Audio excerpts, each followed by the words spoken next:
como lo vemos aquí, es un insecto, algo que se parece un pene, pero realmente se llama ginosoma.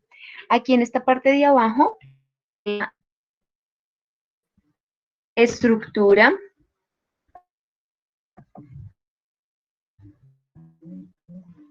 el pene que pertenecería a la parte femenina. Y el macho tiene entonces, ¿cierto? Y cuando esta parte se introduce en el macho, por, este, por esta estructura, se van a pasar los espermatozoides a la hembra. Los científicos dicen que digamos, una de las causas por la que ocurre esta estructura pues modificada debe ser porque, por ejemplo, estos insectos viven en cuevas y en ambientes muy oscuros y pues la hembra no tiene los suficientes nutrientes y se dice que los absorbe o los requiere a través de los espermatozoides del macho. Como para empezar ahí con un dato curioso, bueno, aquí podemos ver, aquí vemos la hembra y el macho y en esta parte podemos ver también cómo, cómo funciona anatómicamente, ¿cierto? Bueno, entonces para empezar yo quisiera hacerles la pregunta de cómo se reproducen los animales.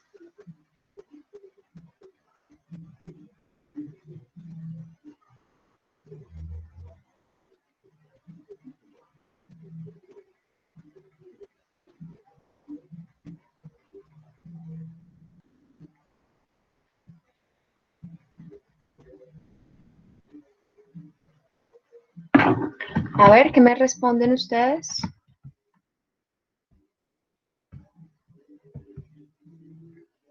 De forma sexual y asexual según la especie.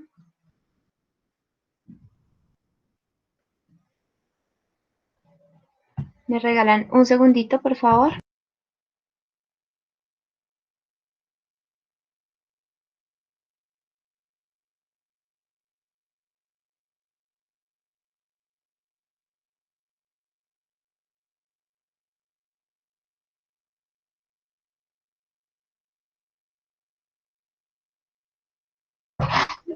Bueno, disculpen que estaba un poquito ocupada. Bueno, listo. Entonces, de forma sexual y asexual, solamente podemos decir eso, no hay cosas como, se puede profundizar un poco más en el tema, ¿no? Pero bueno, en síntesis esa sería la generalidad, ¿verdad? De forma sexual y asexual. En la forma sexual, vemos que siempre la forma de reproducción sexual va a incluir la meiosis y la meiosis a su vez va a incluir la espermatogénesis y la ovogénesis. Recordemos que estos son los procesos de meiosis por los que dan lugar los espermatozoides o el proceso de ovogénesis que va a dar lugar al óvulo, ¿cierto? Y a 3 cuerpos polares porque en el proceso de ovogénesis solamente queda funcional un óvulo. En cambio, en el de espermatogénesis, 4 espermatozoides. Recapitulando un poco lo que veíamos de meiosis y mitosis. Entonces, en la reproducción sexual, siempre vamos a tener pues presente la meiosis, mientras que en la reproducción asexual vamos a tener en cuenta la mitosis, pero entonces también hay bipartición, que es el caso, por ejemplo, de las bacterias, o gemación, o esporulación, o fragmentación, o un proceso que se llama regeneración. Son diferentes tipos de reproducción asexual, ¿de acuerdo? Entonces, cuando decimos cómo se reproducen los animales, pues todos los animales tienen forma, como lo mencionaba uno de sus compañeros, de reproducirse según la especie. Es el caso muy, muy curioso de los patos, que los patos pertenecen al 3%, estos patos pertenecen al 3% de las aves que tienen un pene verdadero, porque fíjense que la mayoría de los patos, de las aves, perdón, suelen reproducirse por fecundación externa. Es decir, el espermatozoide fecunda externamente los huevos. No hay una fecundación interna como por ejemplo en los mamíferos. Esto no ocurre con los patos. Los patos hace parte como de ese 3% de aves que tienen un pene verdadero. Y es bien curioso porque, por ejemplo, fíjense que pues es un tamaño bastante considerable, casi que el doble del tamaño del, del pato, pero realmente no es como tal su órgano copulador, sino que corresponde a una evaginación de la cloaca, ¿cierto? La cloaca es esto que está aquí, por donde todos los demás aves, pues, expulsan los espermatozoides. Um, y fíjense que es bien curioso porque, por ejemplo, para que este órgano pueda estar eréctil, necesita ser llenado por líquido linfático, a diferencia de pues, los otros organismos con pene verdadero que necesita eh, ponerse eréctil pero con sangre. Recordemos que este líquido linfático es el líquido, como su nombre, de estos linfocitos, es decir, donde están los glóbulos blancos. Por lo tanto, este líquido linfático va a carecer de oxígeno, ¿cierto? Va a carecer de glóbulos rojos y por supuesto de hemoglobina. Por esa razón tiene un color blanco. Bueno, cuando hablamos de las reproducciones de los animales, pues suelen ser bastante complejas y bastante diversas.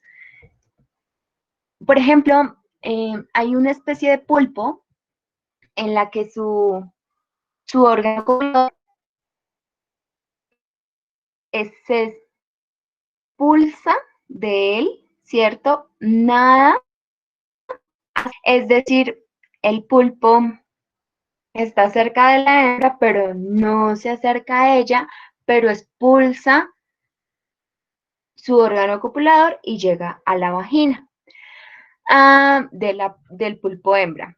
O, por ejemplo, los caballitos de mar, ¿cierto? Que como bien sabemos son los machos quienes se embarazan y bueno, pues esta hembra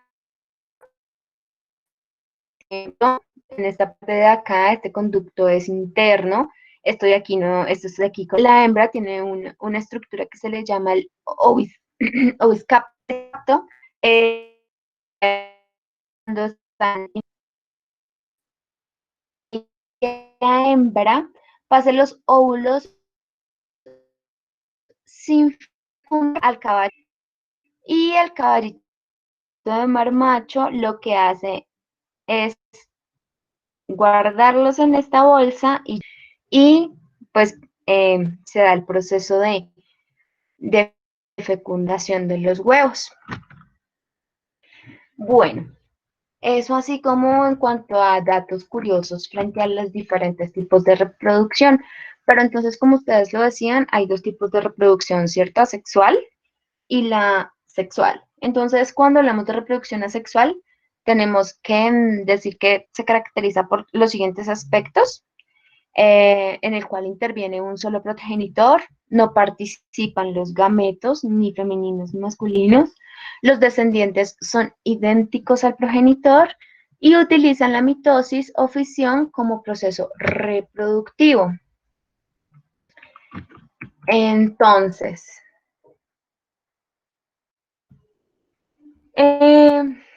¿quiénes utilizan la reproducción asexual? Pues decimos que, por ejemplo, todos los microorganismos procarióticos o procariotas, ¿verdad? Que corresponden a qué? Pues a las bacterias y a las arqueobacterias. ¿Cómo se reproducen estos organismos? A partir de fisión binaria que corresponden a una reproducción asexual. En cuanto a los microorganismos eucariotas, tenemos que, por ejemplo, por reproducción asexual, se van a reproducir las algas microscópicas, los hongos, ¿cierto? Y los protozoos.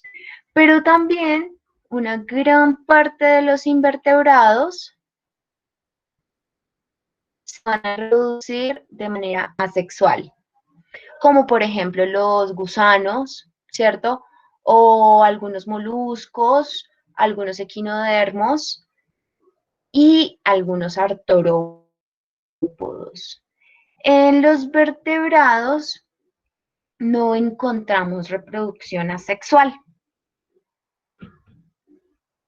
Bueno, aquí tenemos una tabla que me gustaría que la viéramos, ¿cierto? Si tienen alguna preguntita, me abren el micrófono y hablan, ¿sí? Bueno, por acá Profe, yo tenía una dice, pregunta sobre los patos. O sea, ¿solo esa especie de patos que se veía ahí o, o todas las especies de patos? todas las especies de pato. Mira que en la imagen que yo te mostré hay dos especies de pato. Voy a devolverme un poco. Hay dos especies de pato. Está el pato pues de pico azul y está este pato que no recuerdo el nombre. Y fíjate que el pene de este pato es mucho más pequeñito que el de este pato. Y esto corresponde, por ejemplo, a factores ambientales o a factores, digamos, dependiendo de la especie. Entonces, por ejemplo, la especie A, es un pato monógamo.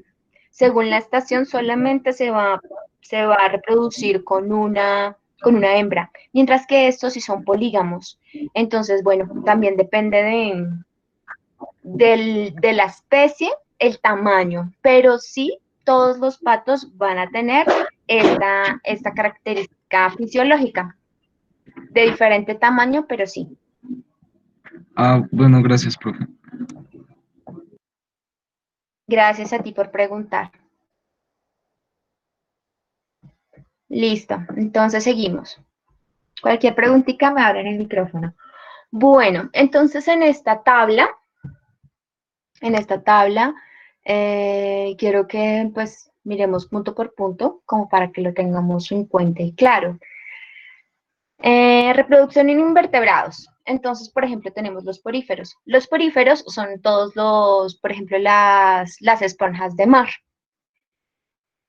Estos animales poríferos se dice que son dios que tienen reproducción sexual y que tienen reproducción asexual en forma de fragmentación, que tienen fecundación externa e interna, que su tipo de desarrollo es indirecto y que su lugar de desarrollo son ovíparos. Así sucesivamente, ¿no? Por ejemplo, a ver, tenemos los artrópodos, el grupo de artrópodos. Los artrópodos suelen ser dioicos y monoicos, tienen reproducción sexual, tienen reproducción asexual por fragmentación, tienen fecundación únicamente interna, tienen tipo de desarrollo directo e indirecto y son ovíparos. O, por ejemplo, los platelmitos, que son bien interesantes porque tienen un tipo de reproducción asexual de fisión transversal, como por ejemplo las planarias. Bueno, entonces, ¿algunos saben a qué hace referencia esto de dioico?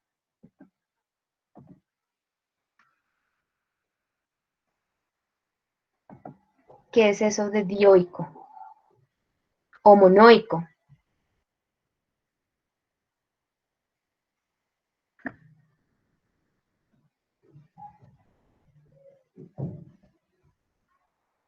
Generalmente vamos a encontrarnos con estos conceptos cuando hablamos de plantas, pero también aplica, por ejemplo, para los animales. Entonces, cuando hablamos de monoico y de dioico, hacemos referencia al dimorfismo sexual que hay en animales y plantas. Entonces, por ejemplo, en estas tres imágenes vemos un dimorfismo sexual y animales dioicos muy claro, ¿sí? Entonces, el dimorfismo sexual primero hace referencia a las diferencias entre machos y hembras, ¿de acuerdo? Y dioico, di viene de dos, ¿verdad? Y la palabra ico, recuerden que cuando hablábamos de ecología, decíamos que ico es la raíz de eco, ecología, que significa casa. Entonces, dioico hace referencia a dos casas, es decir, dos sexos. Y monoico haría de referencia a una casa, ¿de acuerdo? Entonces, dioico significa que los sexos están separados en dos organismos diferentes, como es este el caso, ¿cierto? En este caso tenemos el macho, la hembra, en que en las aves suele ser mucho más colorido el macho. En el caso pues del león, fíjense, el dimorfismo sexual y bueno, que es de parte de lo dioico. Y aquí tenemos un insecto hembra, en el caso de los insectos, las hembras suelen tener mayor tamaño, fíjense, y el macho pues es mucho más pequeño. Cuando hacemos referencia a monoico, hacemos referencia a una casa para los dos sexos. Le podemos decir monoico o lo podemos llamar hermafrodita, ¿de acuerdo? Monoico o hermafrodita harían referencia a lo mismo. ¿Qué quiere decir? En una casa están los dos sexos. Entonces, fíjense, esta de acá, por ejemplo, es una planta masculina. ¿Por qué? Porque tiene solamente anteras, ¿de acuerdo? Miren, fíjense, anteras y aquí es donde se encuentra el polen. En cambio, esta de aquí es una flor femenina. En esta parte podemos ver el óvulo, ¿cierto? Y el pistilo. Si el polen llega en esta parte del pistilo, pues va a caer y va a fecundar los óvulos, ¿listo? Y acá tenemos una flor hermafrodita que es que está con ambos sexos en la misma flor. El hermafrodismo o cuando hablamos de monoico también es, vamos a ver, ¿cierto? Pero también está presente en los animales, ¿de acuerdo? Aquí tenemos unos ejemplos de animales hermafroditas. Entonces, los ejemplos son los siguientes, así como más comunes, ¿verdad? Está la lombriz de tierra, que tiene un hermafrodismo permanente. Es decir, siempre va a tener, a lo largo de toda su vida, va a tener este hermafrodismo presente. Entonces, fíjense que aquí en la copulación vemos que hay dos partes unidas, en este lado y en este otro lado. Una de estas partes de la lombriz es femenina y la otra es masculina. Lo mismo ocurre en este caso esta sería masculina y esta sería femenina. Entonces, en las lombrices hay doble fecundación. Lo mismo ocurre, por ejemplo, con las planarias, bueno, casi con todos los anélidos, ¿verdad? El grupo de anélidos o de lombrices. Otro ejemplo es el ejemplo de la tenia.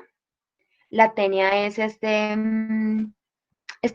parásito intestinal que tenemos y pues cuando tenemos la tenia en el estómago solamente tenemos una. Pero, por ejemplo, cuando nos hacen el examen para, para ver si tenemos la tenia, nos examinan las heces fecales. Entonces, en las heces fecales están los huevos de la tenia, están los huevitos de la tenia. Pero entonces, ¿cómo produce huevos si está ella sola? Pues también le hace yo con yo, ¿verdad? Y fijémonos aquí, por ejemplo, aquí nos hacen un aumento de, de cada proglótide y en cada proglótide vamos a encontrar las siguientes partes. Así que vamos a encontrar una vagina, ¿cierto? Vamos a encontrar unos testículos, vamos a encontrar la proglótide, el útero, el conducto espermático y el poro genital. Entonces, se juntan las proglótides monótides y se fecundan unas a otras, ¿de acuerdo? Esta también es otra forma de hermafrodismo. Aquí sí hay intercambio genético, ¿cierto? Pero aquí no lo hay. Bueno, en los peces, o por ejemplo en los camarones, en las estrellas de mar, vamos a encontrar en los camarones y en sus etapas maduras, es decir, en sus etapas de juventud, son hembras y con el pasar del tiempo se vuelven machos, es decir, en su etapa adulta. Ese es un hermafrodismo que cambia según la edad, o por ejemplo, como este que se llama el lordo limpiador, ¿qué pasa con el lordo limpiador? El lordo limpiador vive en colonias, se le llama que es un hermafrodismo social, porque cuando se muere el macho suele ser el de mayor tamaño, cuando se muere el macho. Ah, bueno, y cabe aclarar que es un macho y todas hembras, ¿de acuerdo? En estas colonias. Cuando se muere este macho, una de las hembras, va a ser la hembra de mayor tamaño, se va a convertir en el macho.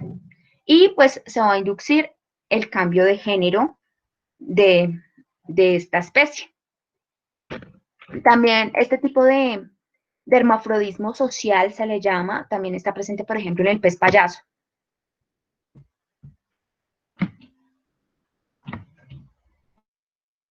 Bueno, voy a mirar si hay preguntas hasta ahí. ¿Tienen alguna preguntita? No, regálenme un segundito, por favor.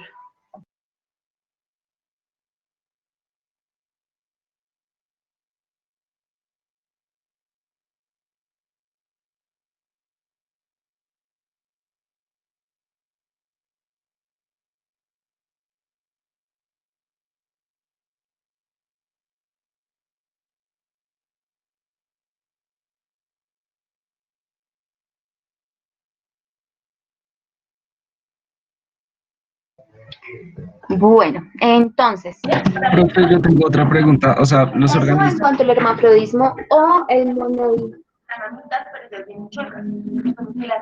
Sí, dime. Ah, perdón, creo que se tardó en llegar la. Eh, que. O sea, o sea, según entendí, los monoicos son los que son hermafroditas, ¿no? Entonces hay unos que se Sí, autofecundan y otros que pues sí son de a parejas, ¿no? exacto. Hay fecundación cruzada o Ah, eso es lo que iba a preguntar autofecundación. el nombre.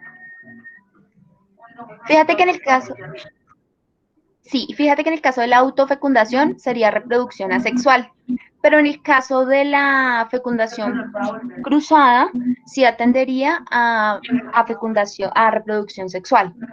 Ah, bueno, gracias. Bueno.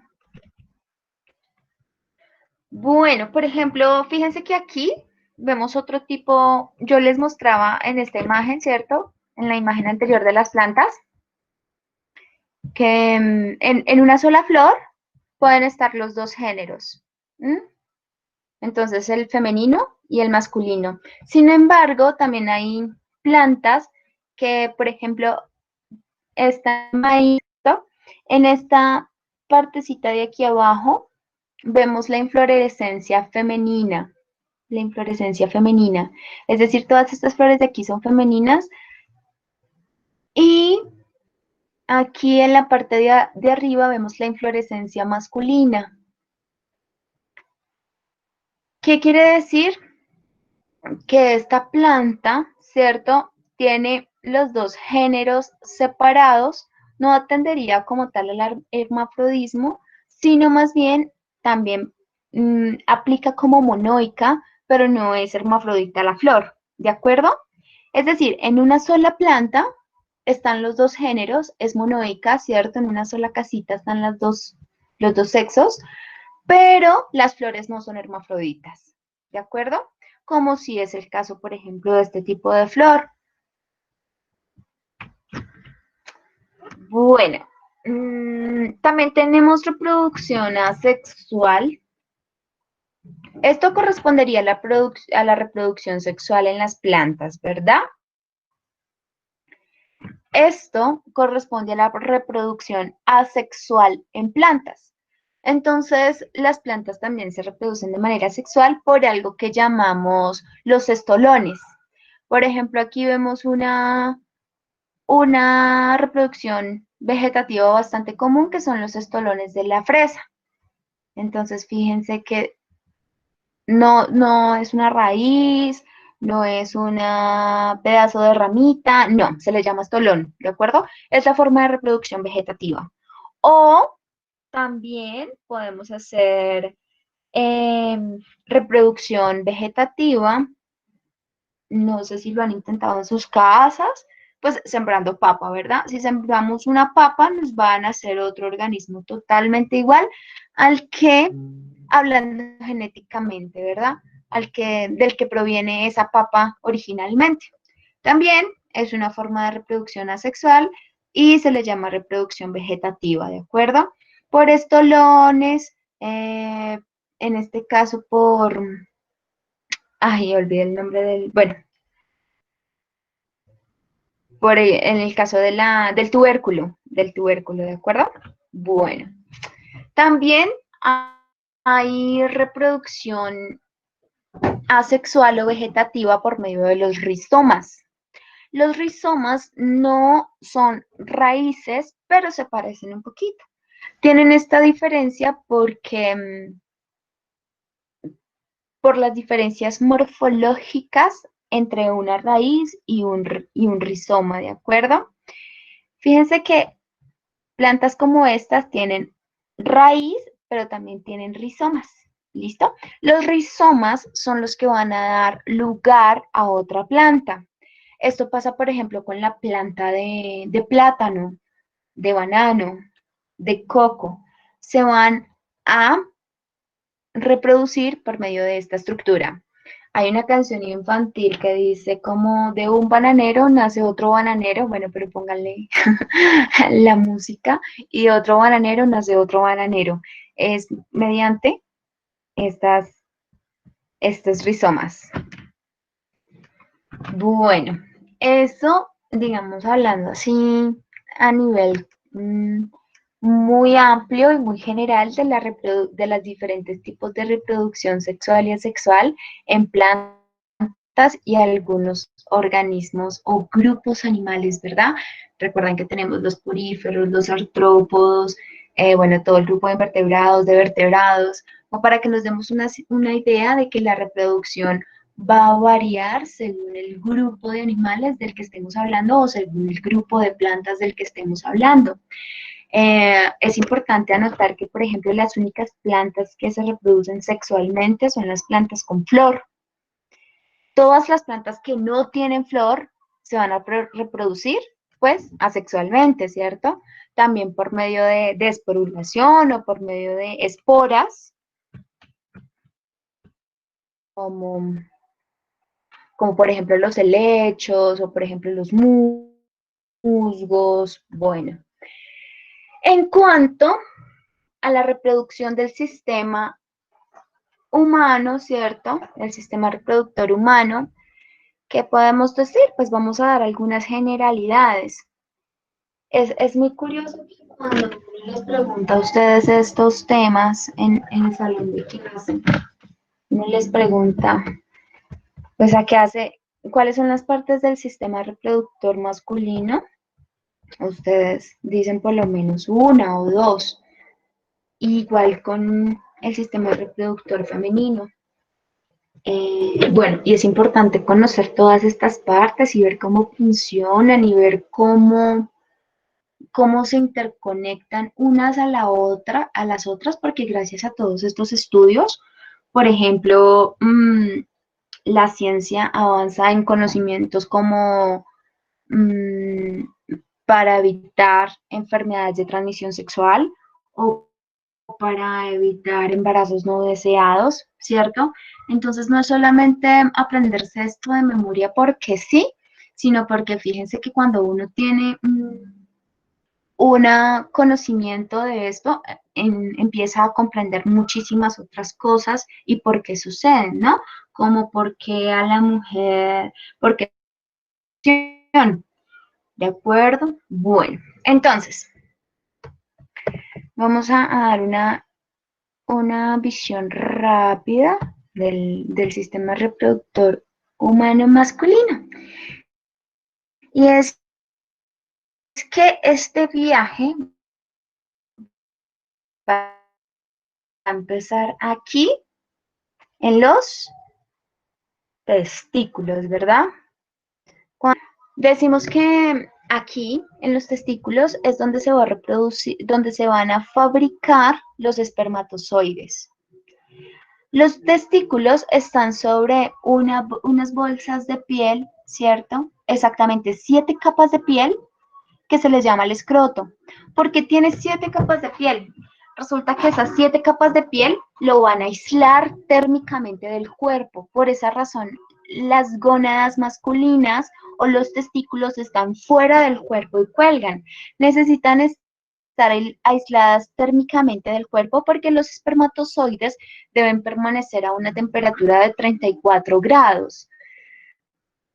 Nuestro cuerpo normalmente está a la temperatura de 37. Regálenme un segundo que... Rayos.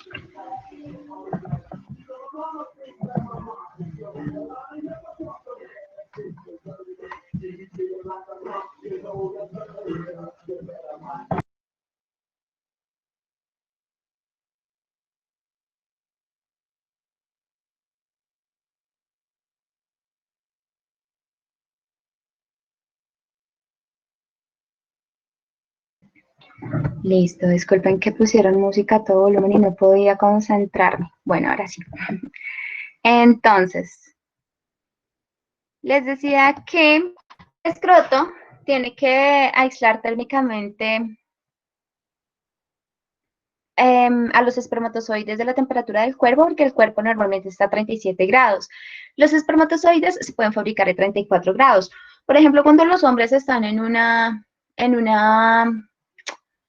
¿cómo se llama eso? En unas termales, ¿cierto?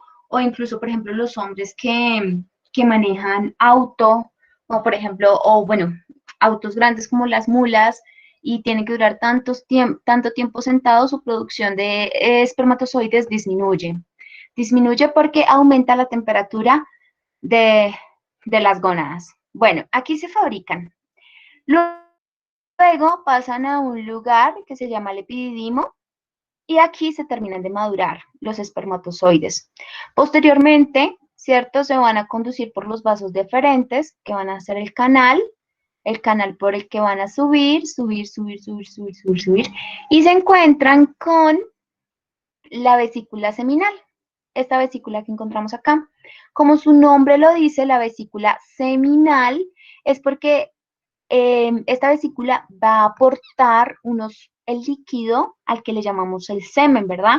Este líquido o esta vesícula seminal va a aportar nutrientes para que los espermatozoides estén en un ambiente pues sano y nutritivo.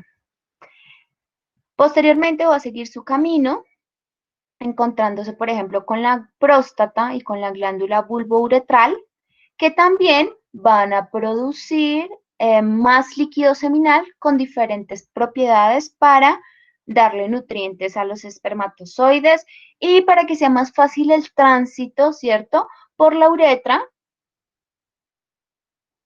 para que sea más fácil el tránsito por la uretra y pues llegue al canal vaginal. Recuerden que la uretra, por la uretra, este conducto es el mismo, el encargado de expulsar tanto los espermatozoides con el semen y también la orina, ¿de acuerdo? Es un mismo conducto el que expulsa estos dos líquidos. Y pues el pene, ¿cierto? Que es el órgano copulador del sistema reproductor masculino. ¿Hasta ahí alguna pregunta de pronto del sistema reproductor masculino?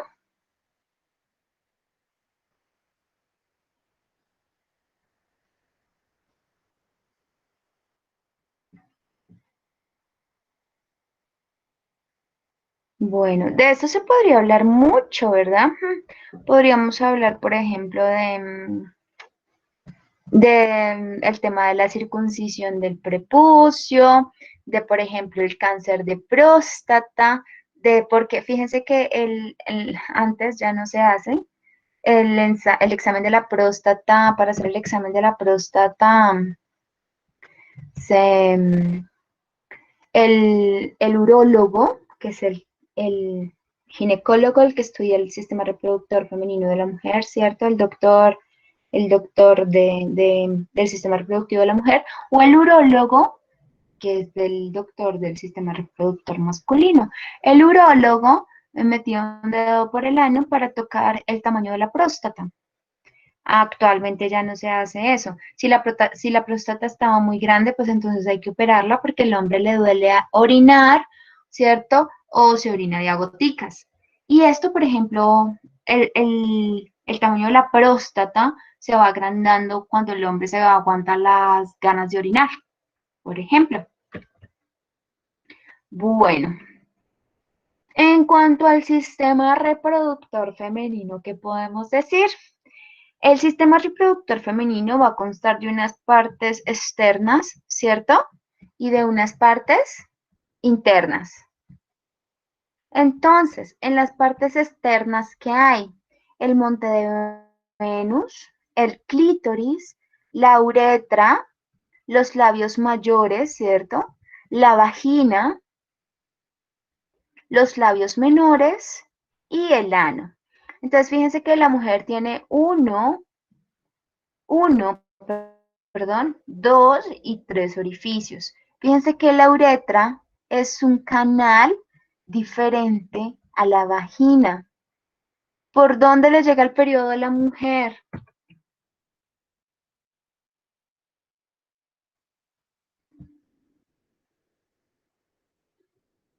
¿Por la uretra o por la vagina?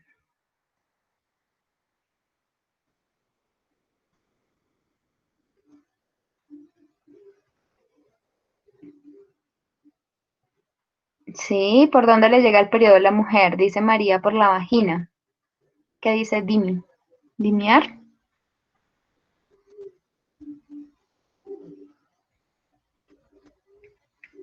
¿Qué dice Sergio?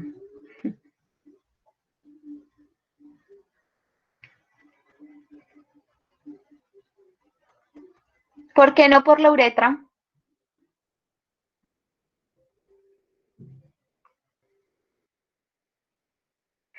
Una pregunta retórica, ¿cómo así? ¿Por qué llega por la vagina y no por la uretra, Dylan?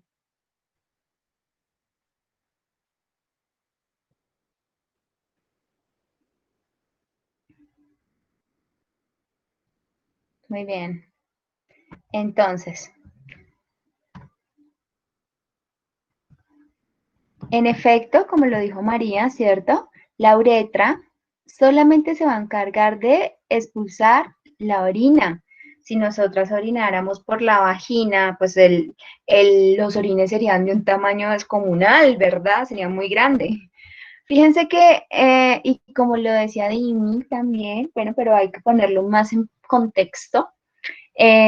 Cuando se desprende la pared interior del útero, que se llama el endometrio, donde se ha ubicado el óvulo que no fue fecundado, ¿cierto? Se desprende el óvulo y la pared del endometrio, em, cuando no es fecundado, se desprende y van a salir por la vagina en forma de sangre, en forma de menstruación. ¿Listo? Por este mismo canal, por la vagina, es donde se hace la copulación y por donde sale el bebé. ¿De acuerdo? Bueno.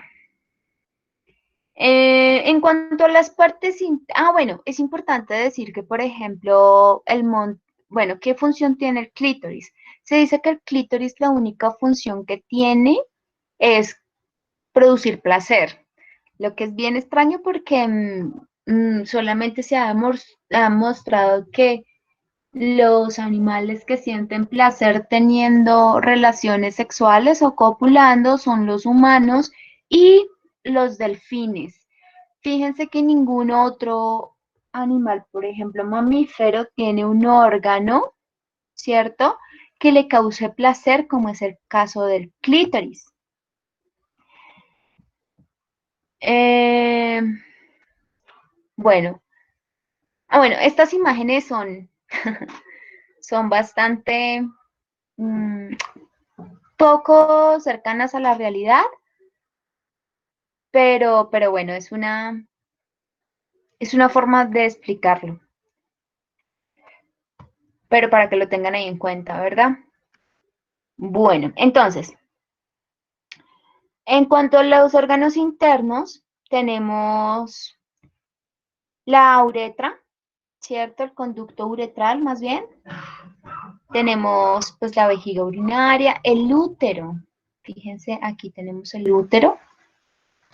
Tenemos las fimbrias, el ovario y el tubo uterino. Actualmente el tubo uterino tiene otro nombre, ¿no? Ya no se le dice trompas de falopio. Fíjense que hay una discusión que nace a partir de esto y es que no se le puede llamar trompas de falopio a una... se les llama así porque fue el señor Falopio quien, entre comillas, descubrió las trompas, pero pues no tiene derecho a colocar el nombre en su nombre en el sistema reproductor de todas las mujeres. Por eso actualmente se le dice tubo uterino o incluso tiene otro nombre, ¿no? O simplemente trompas. Entonces, ¿qué función? Aquí tenemos el ovario, que es donde van a estar los óvulos, ¿verdad?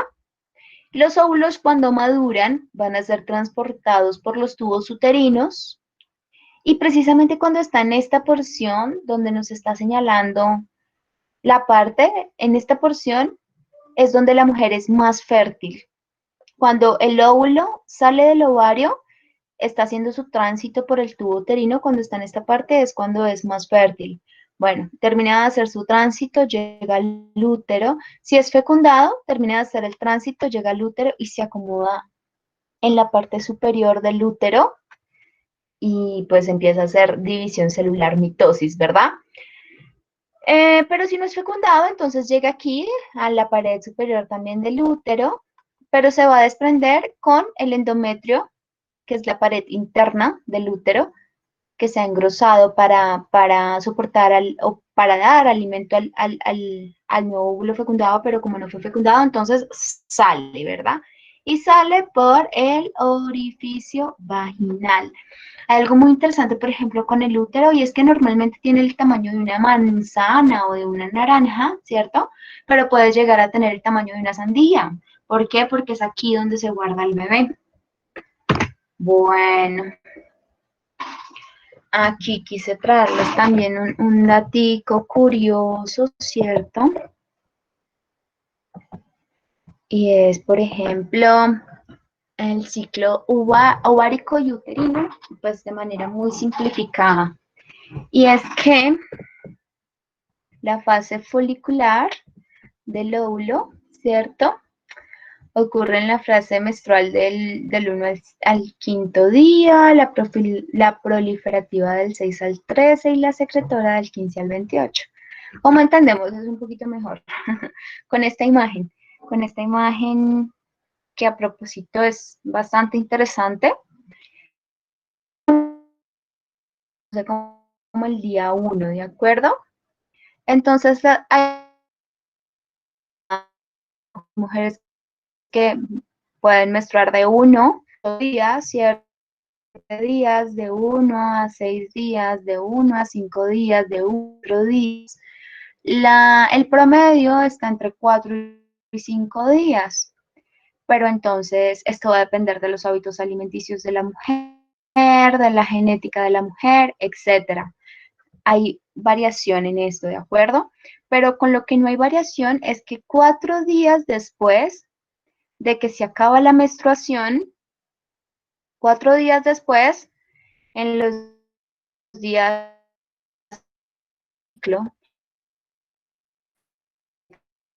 14, 15 y 16 es donde la mujer es más fértil. Es decir, las probabilidades de caso son casi el 99% días. ¿Cuál?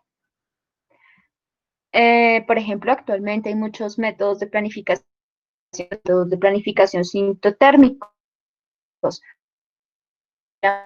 ¿cierto?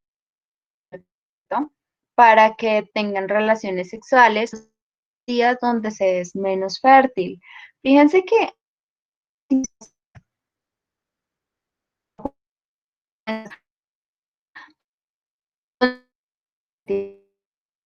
días infértiles. Realmente una mujer es fértil todos los días del año.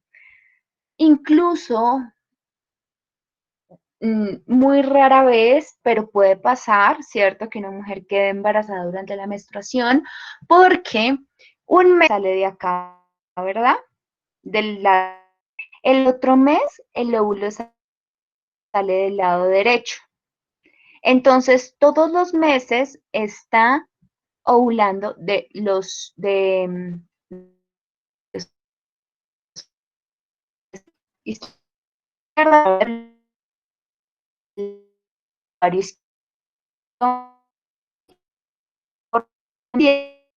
este va por aquí adelantadito, ¿cierto?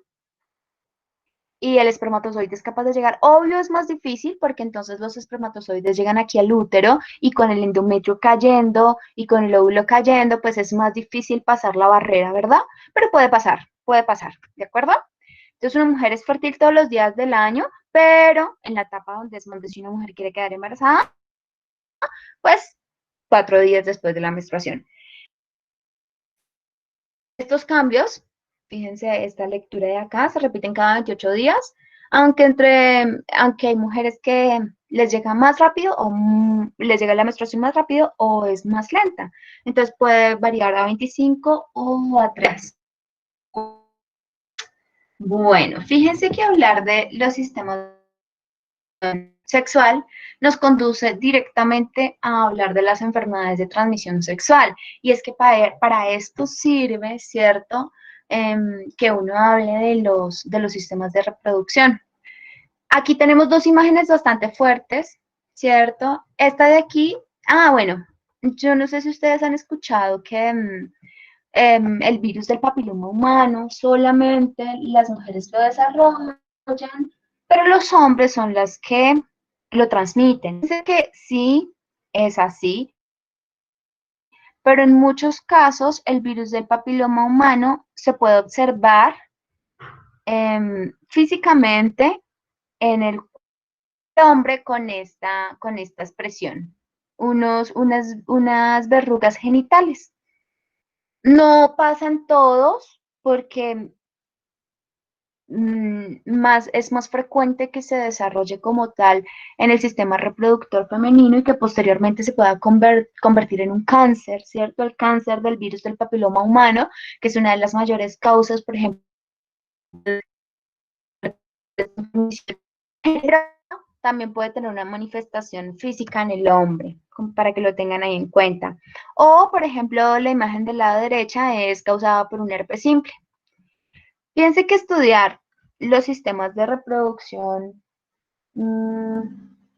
femenina y masculina nos ayuda a eso, ¿no? Como que cada vez podamos entender más qué pasa, bueno, por qué viene el herpes es producto de qué, de un virus, de una bacteria, en el caso del herpes un virus, ¿verdad?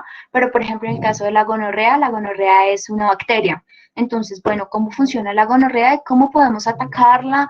Y si es una bacteria, significa que podemos tomar antibióticos para matarla, ¿cierto? Pero, por ejemplo, matar a los virus, los antivirales son un poquito más complejos y a su vez estudiamos cómo es que se divide esta bacteria en el cuerpo, ¿cierto? O, por ejemplo, la sífilis. La sífilis también hace referencia a una bacteria.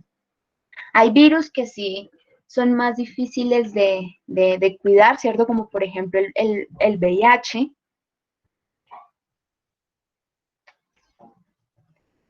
Entonces,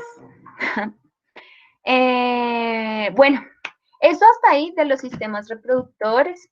No sé si tengan alguna preguntita.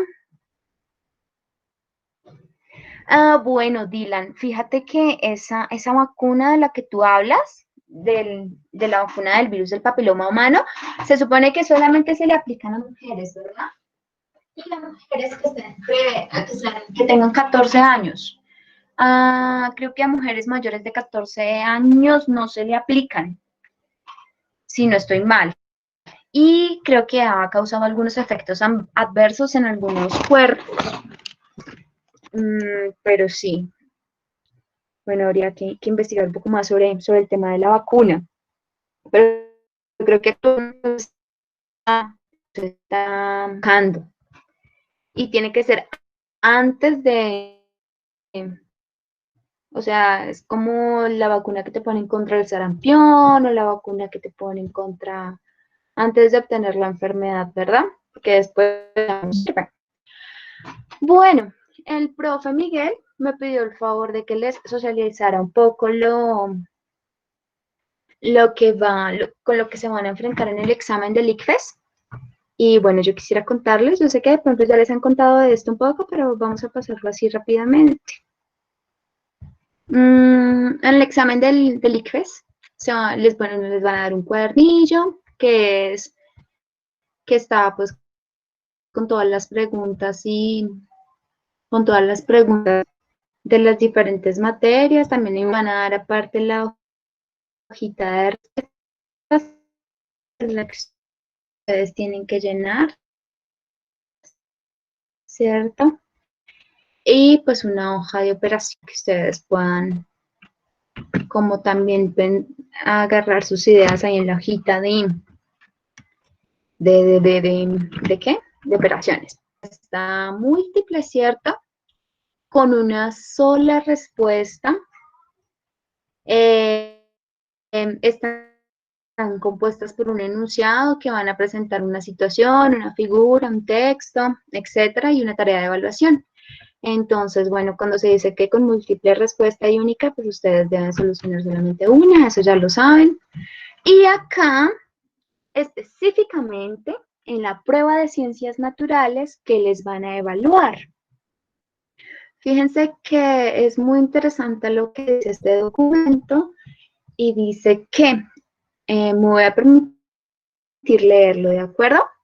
Evalúa la capacidad que tienen los estudiantes de comprender y usar nociones, conceptos y teorías de las ciencias naturales en la solución de problemas.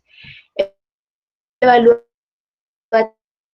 también la habilidad de los estudiantes para explicar cómo ocurren algunos fenómenos de la naturaleza basado en observaciones, patrones, incluye observar y relacionar patrones en los datos para derivar conclusiones de fenómenos naturales. La prueba de ciencias naturales, fíjense que es súper importante, no pretende evaluar conocimientos científicos en sentido estricto, ¿cierto? Sino la capacidad para reconstruir significativamente el conocimiento existente, que ustedes tengan esa capacidad para razonar, para tomar decisiones, para resolver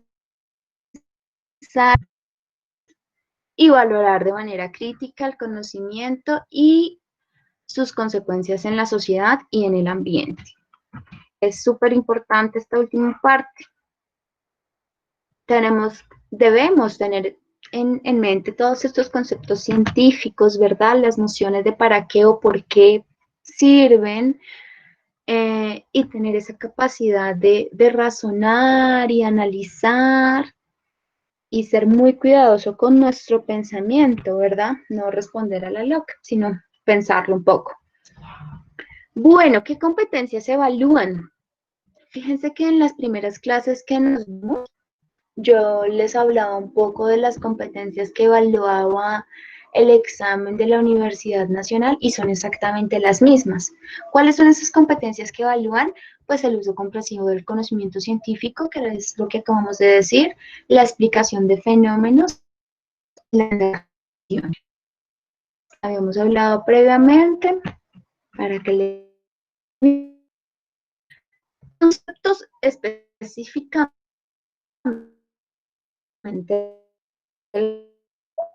hablar del componente biológico. La homeostasis, recordemos que es el equilibrio, ¿cierto? Al que tienden los cuerpos, pues para vivir, el equilibrio, todo, el equilibrio de todos los sistemas, ¿cierto? De todos los sistemas anatómicos. Bueno, la herencia y la reproducción. Fíjense que en los temas de herencia tiene que ver con ADN, con ARN, entonces todo lo que tiene que ver con ARN mensajero, ARN de transcripción, todos los son diferentes, son 7 tipos de ARN y el ADN, ¿no? Y el dogma general de la biotecnología, que es de ADN a ARN y a proteínas, ¿cierto? La traducción, la transcripción y demás. Entonces es importante que también le pasen una revisadita a este tema. La reproducción, las relaciones ecológicas, entonces todo lo que veíamos de los consumidores primarios, los productores, las diferentes relaciones de parasitismo, ¿cierto? Todas las relaciones que tienen que ver con, pues, con la ecología, la evolución y la transformación de la vida en el planeta y la conservación de la energía. Estos son los temas que proponen desde el componente biológico y aunque esto no es directamente de biología, sí es importante que lo tengan muy en cuenta. Y son las temáticas del componente de ciencia, tecnología y sociedad, o más conocido como CTS, ¿cierto? Que últimamente pues toma más y más y más fuerza el CTS, ciencia, tecnología y sociedad. ¿Y de qué se trata? Pues se trata de temáticas interdisciplinares relacionadas con las 32 ciencias naturales. Algunas son globales, como por ejemplo la deforestación, el efecto invernadero, la producción de transgénicos. Fíjense que, por ejemplo, la producción de transgénicos tiene que ver con genética, el efecto invernadero con la cantidad de metano producido, por ejemplo, por las vacas, podríamos decir, o bueno, o la lluvia ácida de la que hablábamos en alguna de las clases. Bueno, las otras son locales, como por ejemplo la explotación de recursos, el tratamiento de basuras. Fíjense, esta parte también es importante. No se exige un conocimiento previo de las temáticas. El objetivo en consonancia con los estándares es estimular a que ustedes, los jóvenes, tengan un desarrollo de este pensamiento crítico y de un sentido de responsabilidad cívica frente a la ciencia y la tecnología. ¿Listo? Bueno, en la medida en que estas tienen efectos sobre sus vidas, la de su comunidad y de la humanidad en general. Aquí les traje 2 ejemplos de las preguntas del ICFES. Entonces, léanla y me dicen la respuesta correcta, ¿les parece? A ver quién la lee y me da la respuesta correcta. Bueno, Dylan, nos quedaría ahí de tarea averiguar esa inyección para los hombres, porque ahí sí, ni idea. Entonces, vamos a leer la pregunta, porfis, y a ver quién me da la respuesta correcta.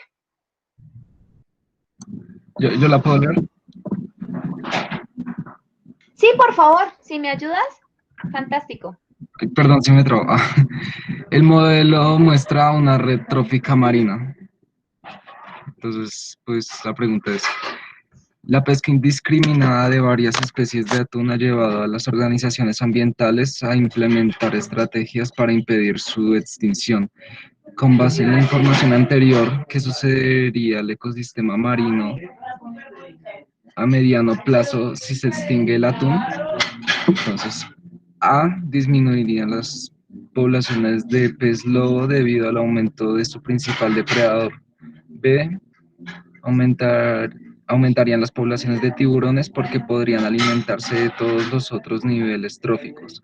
C, aumenta la cantidad de zooplancton porque disminuiría la presión de sus depredadores. D, disminuiría la abundancia de productores porque aumentarían los consumidores primarios. Muchísimas gracias por leerla. Bueno, ¿quién se anima a decir la respuesta? Creo que es la C, ¿cómo así que creo? Tienes que hacerlo muy segura. Creo que ahora...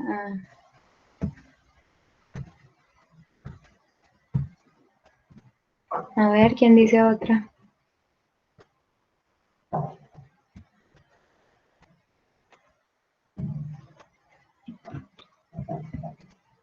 ¿Por qué dices que es la C, Nicole?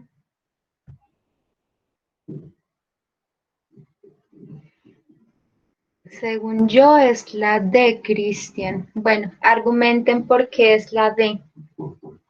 Si quieren abrir el micrófono, si quieren escribir, Yo digo que es la C porque el resto no porque, tiene casi sentido. Bueno, pero ¿sí? yo digo que es la C porque, o sea, antes estaba mirando mails.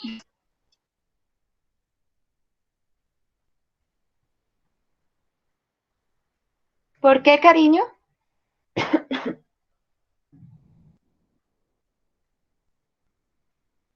Bueno, ya que Nicole lo mencionó, vamos a entonces a ver quién más dice algo. ¿Por qué alguien dijo que era la D? Estabas mirando mal el diagrama. Bueno, míralo bien y me dices cuál sería. La A y la B no son, dice María. ¿Pero por qué no son, Mari? Sergio, ¿por qué? Y Cristian, ¿por qué es la D? A ver, ayúdense ahí a complementar la respuesta. Por qué dicen que es la D?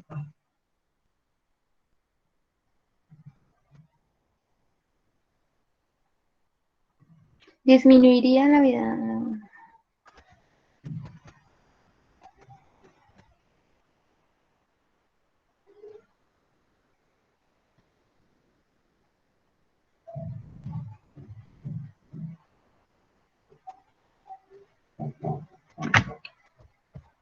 Tanto silencio.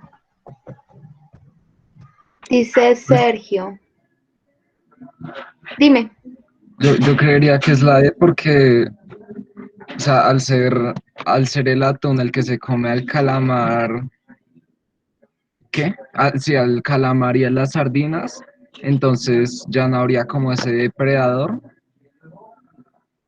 entonces daría paso a a que hubiera mucha más cantidad de estos, Habrían más cantidad de cuáles. de calamares y sardinas. Bueno, y fíjate que la D dice disminuiría la abundancia de productores. ¿Estos son productores?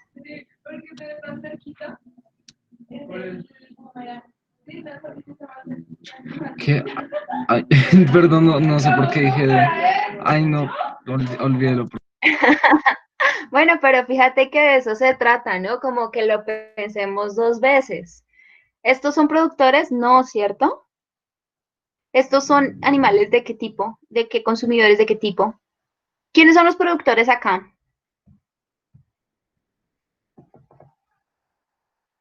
El ¿Quiénes son los fitoplancton productores? y los pastos marinos.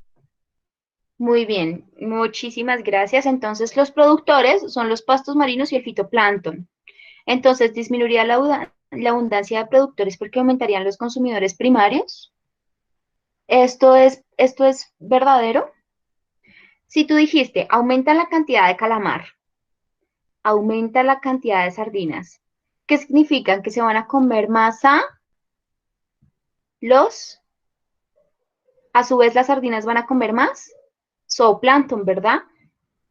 Y van a comer más, el calamar va a comer más zooplancton.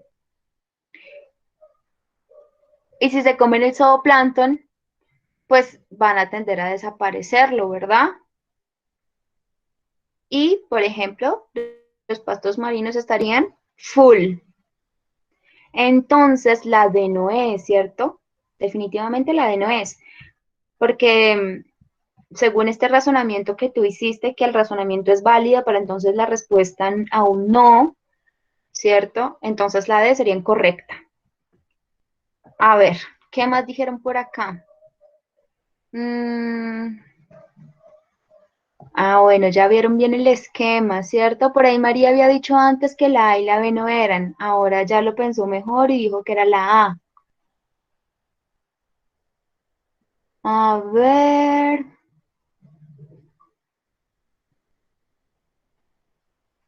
Hace que la C no sea. Muy bien, el comentario de Sergio es correcto. Porque al parecer un depredador aumenta la cantidad.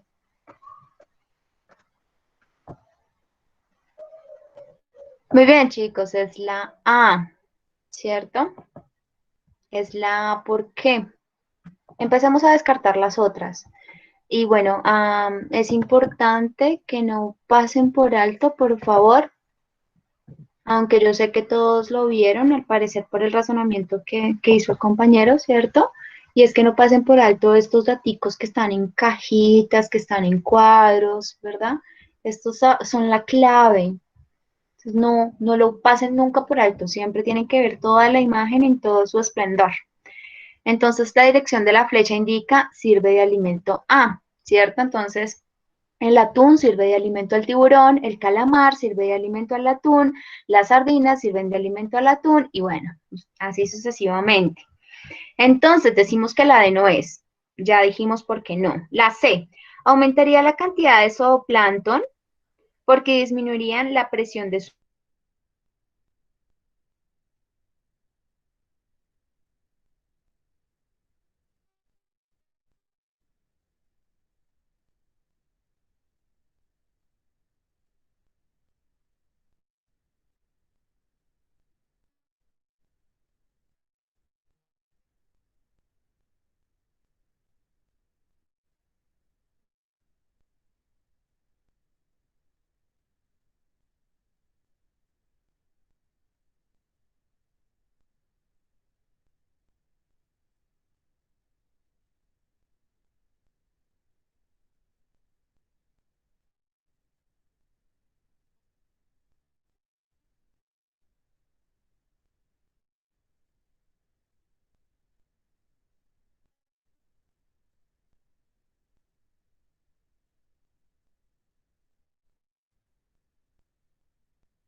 Me quedé hablando sola.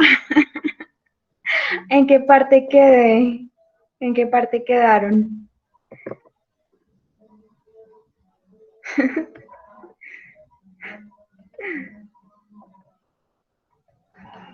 ¿Sí alcanzaron a escuchar la explicación de por qué era la A?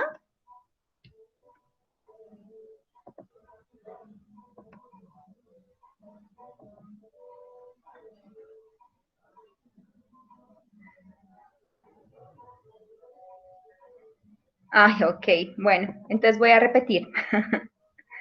Entonces, decimos que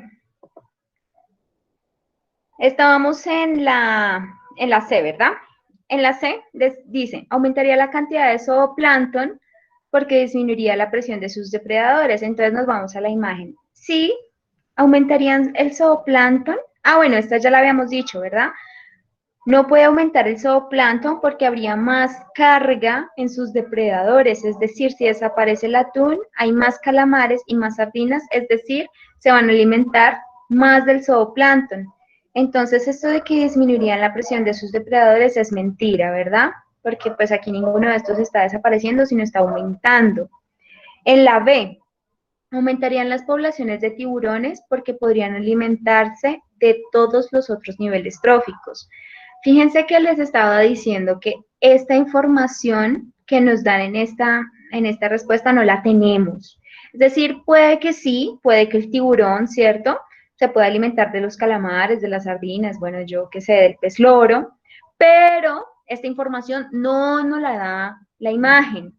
Entonces no sabemos, por tanto, no correspondería a la respuesta correcta.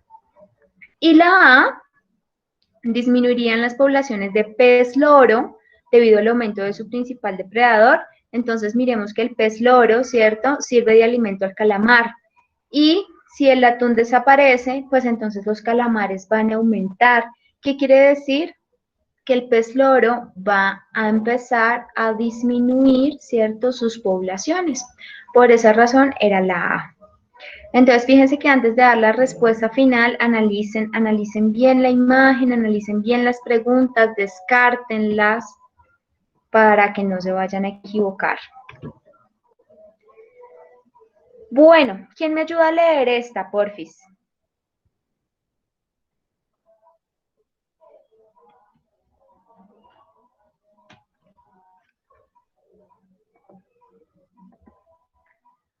¿Quién me ayuda a leer esta pregunta?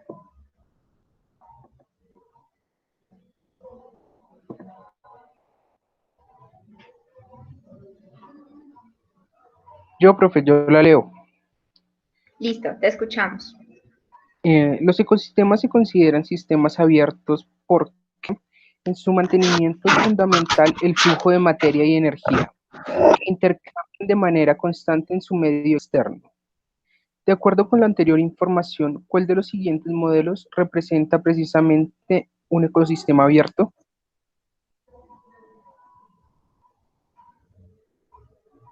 Entonces, miren la imagen, mírenlas bien, ¿y cuál sería la respuesta correcta?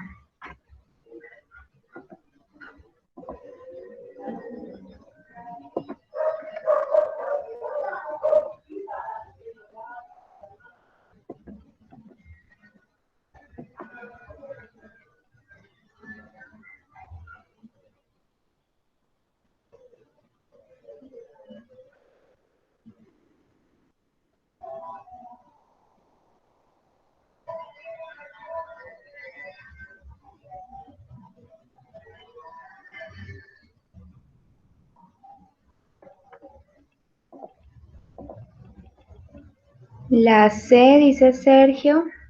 ¿Qué dicen los otros?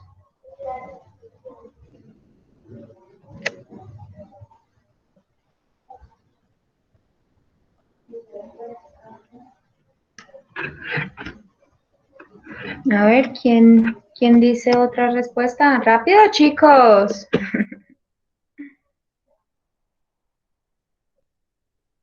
Nicole dice también la C. A ver, ¿quién más?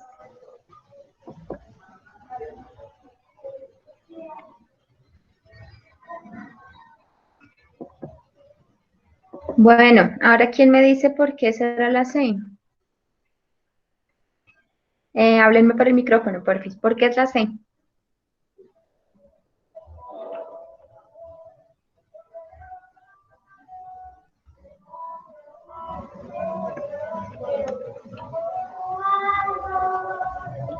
¿Por qué? ¿Por qué es la C?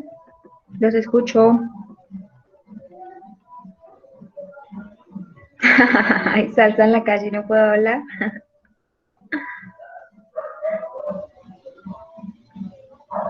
Nicole, ¿por qué es la C?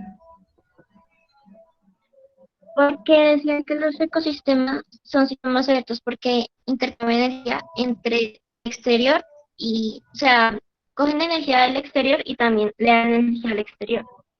Entonces, como que la clase cumple con lo mencionado.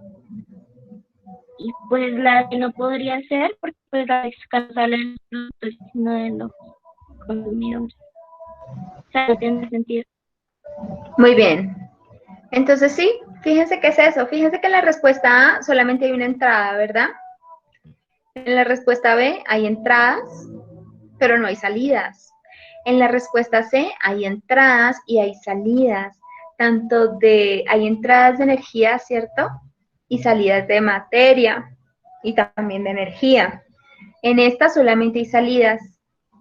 Entonces sí, en efecto es la C porque un ecosistema abierto va a ser un ecosistema que va a recibir y a sacar, ¿cierto? Tanto energía como materia. Entonces, en efecto, es la C.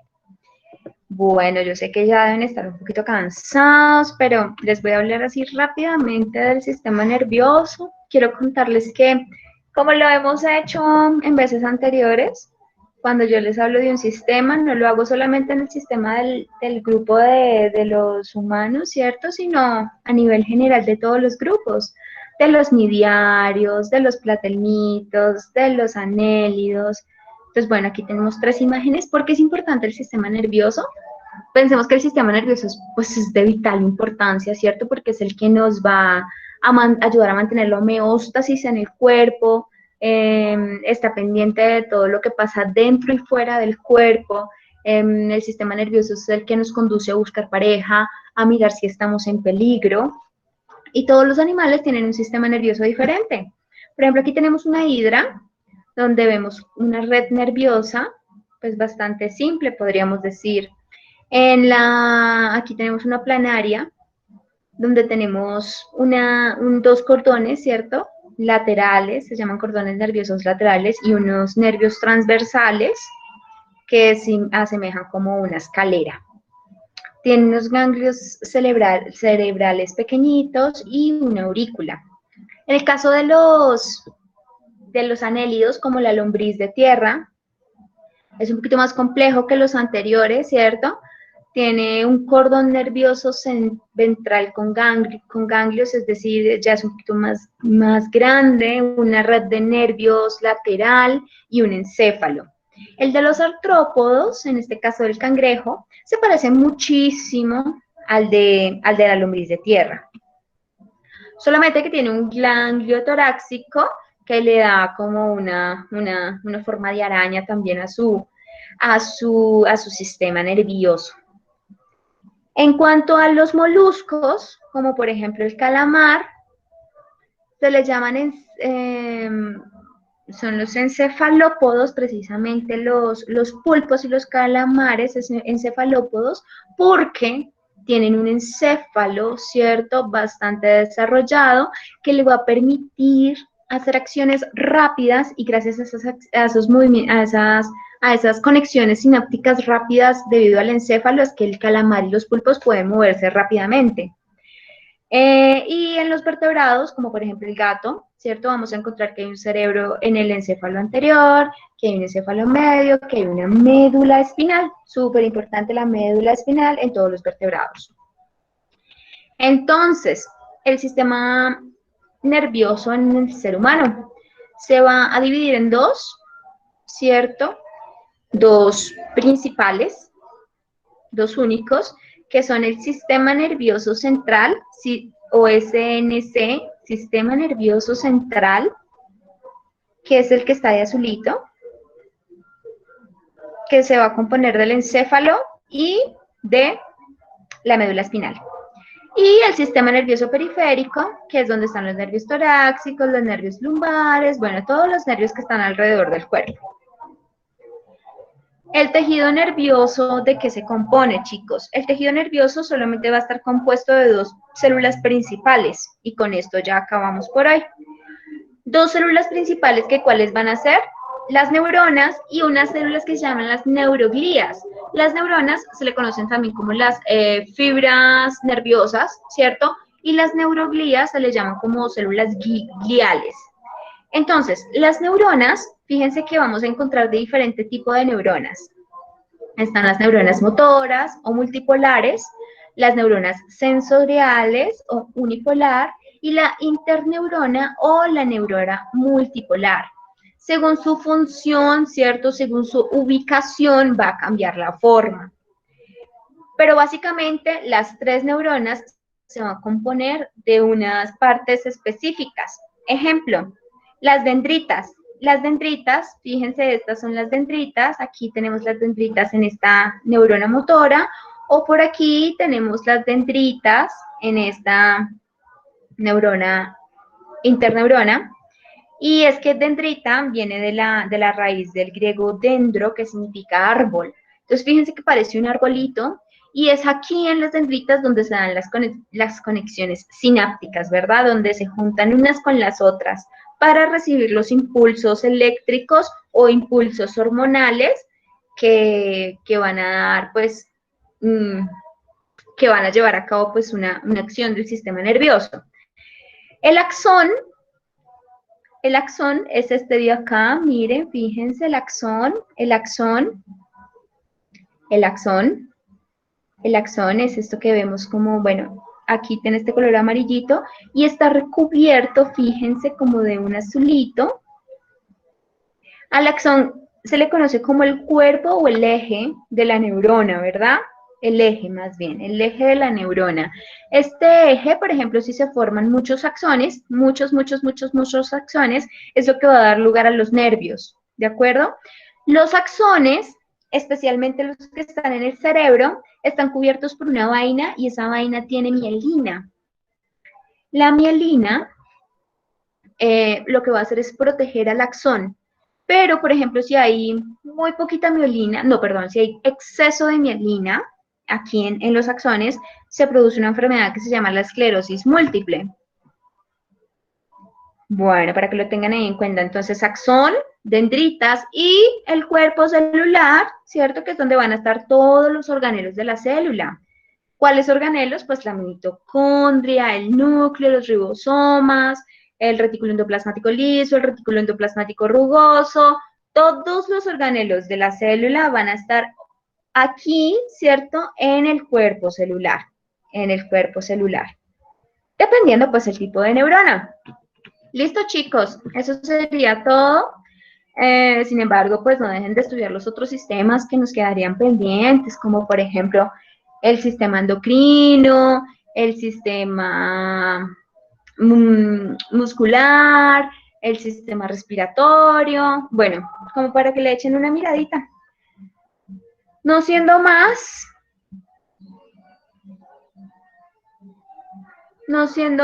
queridos estudiantes, queridas estudiantes, fue un placer haber estado con ustedes. Les deseo muchísima suerte. Ay, quería darles unos tips para el examen. Por ejemplo, que ustedes tengan chocolate debajo de la lengua ayuda a estimular un poco las neuronas, precisamente. Entonces, aunque en el examen no dejan comer, se pueden llevar una chocolatinita, ¿cierto? De estas pequeñitas, la van partiendo de a poquitos, se la colocan debajo de la lengua y eso ayuda a que ustedes estimulen las neuronas. Y también, cuando no sepan la respuesta correcta de alguna de las preguntas, lo que pueden hacer es mover la pupila de sus ojos de derecha a izquierda y eso también ayuda a oxigenar un poco el cerebro. Entonces, son como 2 tips ahí que espero les ayude. Tengan confianza en ustedes mismos, lean mucho y nada, un placer haber estado acá con ustedes. Gracias, profe. Hasta luego. Hola, profe Andy. Entonces, chicos, muchísimas gracias. Nos vemos mañana en las últimas sesiones de sociales y lectura crítica, ¿listo? Entonces les deseo a todos un feliz resto de día. Muchas gracias. Igualmente, chao, chao a todos. No olviden lavarse las manos.